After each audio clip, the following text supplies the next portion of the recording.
Hi students, today we'll start with civics chapter 1 power sharing. What is power sharing? Power यानी ताकत और sharing यानी कि उसे बांटना. अब ये power sharing होता क्या है एक्चुअल में? इसका definition है power sharing is a system of political arrangements in which power is shared between different organs of government, social groups, different political parties and movements. अभी ये हमें पता है हर एक डेमोक्रेसी में हर एक कंट्री में पावर है, लेकिन उसे बांटना भी उतना ही इम्पोर्टेंट है क्योंकि बहुत सारे डिफरेंट ऑर्गन्स रहते हैं. एक ही चीज़ कंट्री को नहीं चलाती है, बहुत सारी डिफरेंट चीज़ें इन्वॉल्व होती है. जैसे कि अभी यहाँ पे दिया है different organs of the government, social group, political parties रहती है बहुत सारे और बहुत सारे मूवमेंट रहते हैं. तो इन सब में जो है पावर शेयरिंग होता है. इन सबको अपनी अपनी पावर्स दी जाती है, तभी एक डेमोक्रेसी चल पाती है. Now first we should understand why we need power sharing. Power sharing required क्यों है, उसकी ज़रूरत क्यों है. Now power sharing, what happens in power sharing, it reduces the possibility of conflict, यानी कि झगड़ा कॉन्फ्लिक्ट ना हो, इसकी पॉसिबिलिटी बहुत कम हो जाती है when there is power sharing. Now reduces possibility of conflict between social groups. Since social conflict leads to violence and political instability, power sharing is a good way to ensure stability of political order. किसी भी country को, किसी भी democracy को stability से चलाने में power sharing का बहुत इम्पोर्टेंट हाथ है. अगर कहीं भी कॉन्फ्लिक्ट होता है तो क्या होता है, वहाँ का पूरा सिस्टम बिगड़ जाता है, और जब सिस्टम बिगड़ता है तो पूरा कंट्री जो है इकोनॉमी डाउन हो जाता है. इसीलिए पावर शेयरिंग क्या करता है, इस कॉन्फ्लिक्ट को रिड्यूस करने की पॉसिबिलिटी रखता है, इसीलिए पावर शेयरिंग की ज़रूरत मानी जाती है. Now today when we start this chapter we will see what is the role of power sharing and we will relate it with two democracies. We will study two case studies from Belgium and Sri Lanka. इनके basis पे हम power sharing को study करेंगे and we will see how these democracies, यानी कि इन countries में जो डिफरेंट डिमांड्स है फॉर पावर शेयरिंग वो कैसे की जाती है. Okay, we'll start with Belgium first. Belgium is a small country in Europe. Belgium का जो कैपिटल है वो है ब्रसल्स. बेल्जियम एक स्मॉल कंट्री है इन यूरोप और उसका साइज़ जो है area wise it is smaller than Haryana, जो कि इंडिया में है. इंडिया में जो स्टेट है हरियाणा का, उससे भी छोटा एरिया बेल्जियम का है. Then Belgium's population is little more than 1 crore and it is about half the population of Haryana, यानी कि हरियाणा में जो पॉपुलेशन है, बेल्जियम का पॉपुलेशन हरियाणा का आधा है. ओके, और अभी वहाँ पे कौन सी लैंग्वेजेस बोली जाती है, वहाँ पर 59% Dutch is a language, 40% French speaking people and 1% German speaking people. Now whenever we talk about any country, तो हम यही देखते हैं कि जो लोग ज़्यादा परसेंटेज ऑक्यूपाई करते हैं उनका ज़्यादा वहाँ पे चलता है. लेकिन यहाँ पे कुछ अलग केस है. यहाँ का जो कैपिटल है Brussels. Now we'll see a little something about Brussels. See in this map you can see Belgium and this part over here is the capital region, that is Brussels.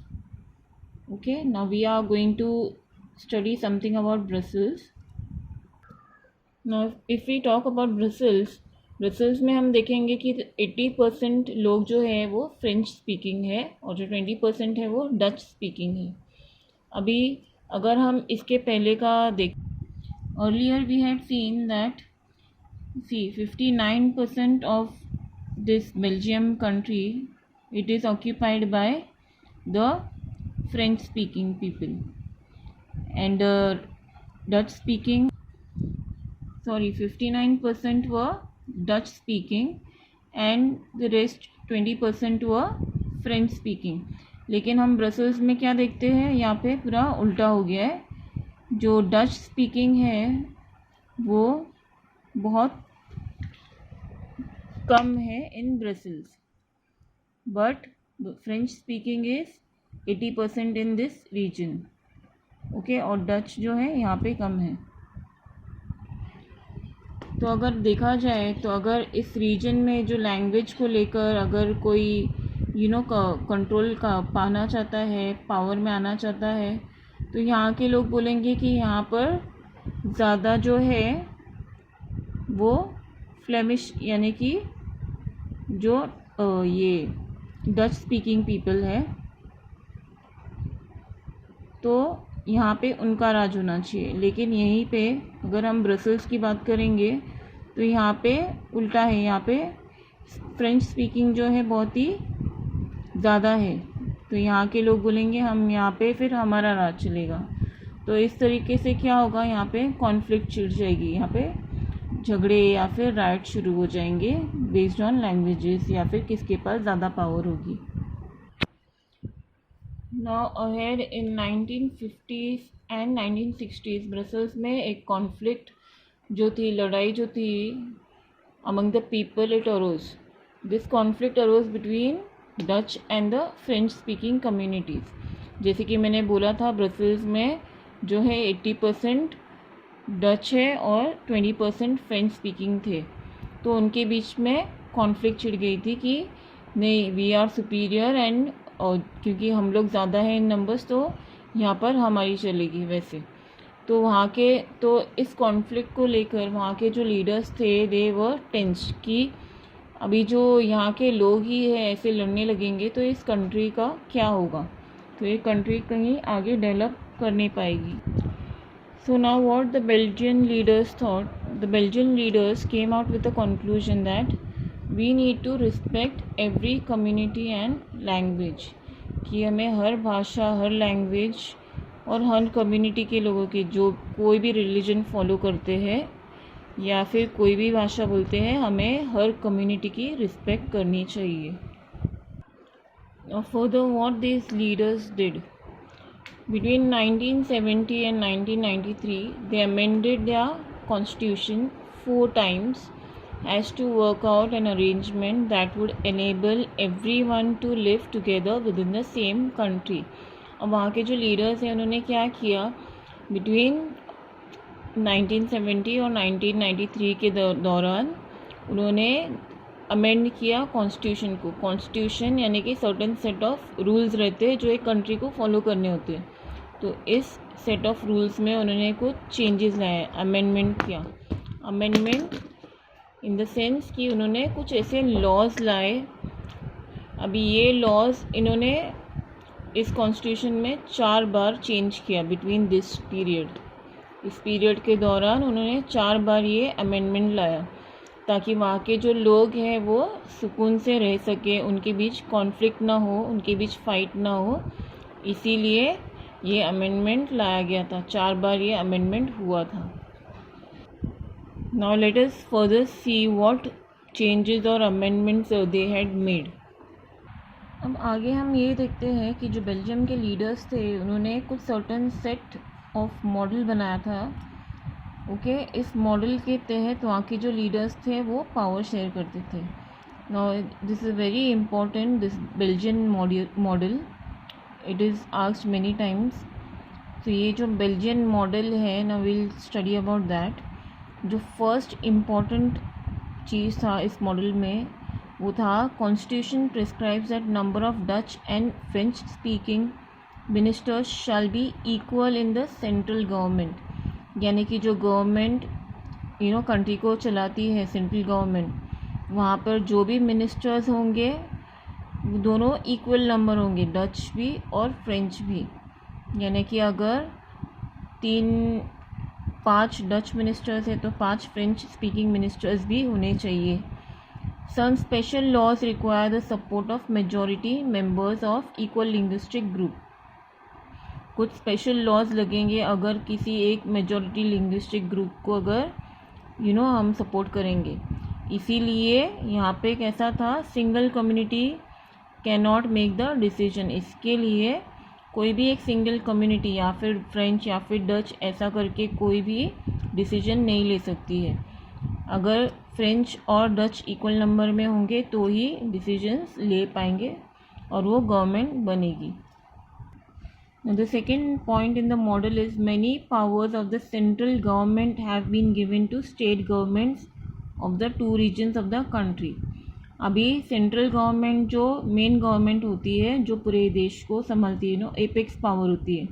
लेकिन यहाँ पे क्या कर दिया था, कुछ बहुत सारे पावर्स थे, मेनी पावर्स सेंट्रल गवर्नमेंट के जो इन स्टेट गवर्नमेंट को दे दिए गए थे. तो इससे क्या हो गया, the state government are not subordinate to the central government. तो इससे क्या हो जाता है, जो स्टेट गवर्नमेंट अभी जो जूनियर लेवल माना जाता था, अभी वो सेंट्रल गवर्नमेंट के अंडर काम नहीं करेगी. They could make their own decisions like the central government. Now the third point which is given in the model is Brussels has a separate government in which both the communities have equal representation. तो Brussels जो capital है Belgium का, वहाँ पे एक separate government है जहाँ पे दोनों भी कम्युनिटीज़ के इक्वल रिप्रेजेंटेटिव्स हैं. फिर the French speaking people accepted equal representation in Brussels. तो जो फ्रेंच पीपल है उन्होंने भी ब्रसल्स में इक्वल रिप्रेजेंटेशन एक्सेप्ट किया था, क्योंकि वहाँ के जो डच स्पीकिंग कम्युनिटीज़ हैं उन्होंने सेंट्रल गवर्नमेंट में इक्वल रिप्रेजेंटेशन एक्सेप्ट किया था. तो ये कैसा है, when the other people, other community accepted equal representation, तो जो दूसरी कम्युनिटी है ब्रसल्स में उन्होंने भी एक्सेप्ट कर लिया इनको. Now the third point in the model we see is apart from central and state government. अभी हमने यहाँ पे देख लिया था कि यहाँ पे स्टेट गवर्नमेंट भी बनी है, सेंट्रल गवर्नमेंट भी बनी है, लेकिन अभी यहाँ पे एक थर्ड टाइप ऑफ गवर्नमेंट बनी थी जिसको कम्युनिटी गवर्नमेंट बोलते हैं. अभी this community government is elected by people belonging to one language community, यानी कि कम्युनिटी गवर्नमेंट, यानी कि एक डच कम्युनिटी, फ्रेंच कम्युनिटी और जर्मन स्पीकिंग कम्युनिटी. तो ये अलग अलग स्पीकिंग के लोग अपने अपने कम्युनिटी गवर्नमेंट को बिलोंग करेंगे, no matter where they live. भले ही वो इस कंट्री के, देश के किसी भी कोने में रहते हो, वो अपनी कम्युनिटी को बिलोंग करेंगे. This government has the power regarding cultural, educational and language related issue. मतलब अपनी एथनिसिटी के ऊपर इनका कंट्रोल होगा, यानी कि कल्चरल, यहाँ का जो ट्रेडिशंस है, कल्चर है, वो सब उससे रिलेटेड जो भी डिसीजंस रहेगा वो उनकी कम्युनिटी गवर्नमेंट लेगी.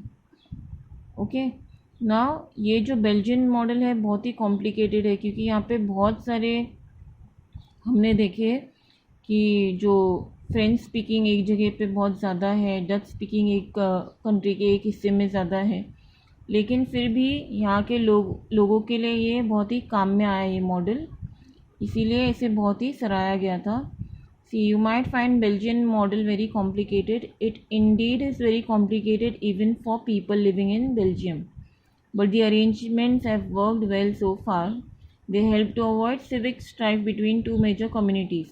अगर ऐसा मॉडल नहीं बनता जहाँ पे लोग एक दूसरे को एक्सेप्ट नहीं करते, तो क्या होता, बहुत सारा कॉन्फ्लिक्ट हो जाता, बहुत झगड़े हो जाते और ये कंट्री आगे नहीं बढ़ पाती. सिर्फ लिंग्विस्टिक बेसिस के ऊपर यहाँ पे कॉन्फ्लिक्ट होते रहते. Okay, now with this we end with our Belgian model. Now we will continue with Sri Lanka.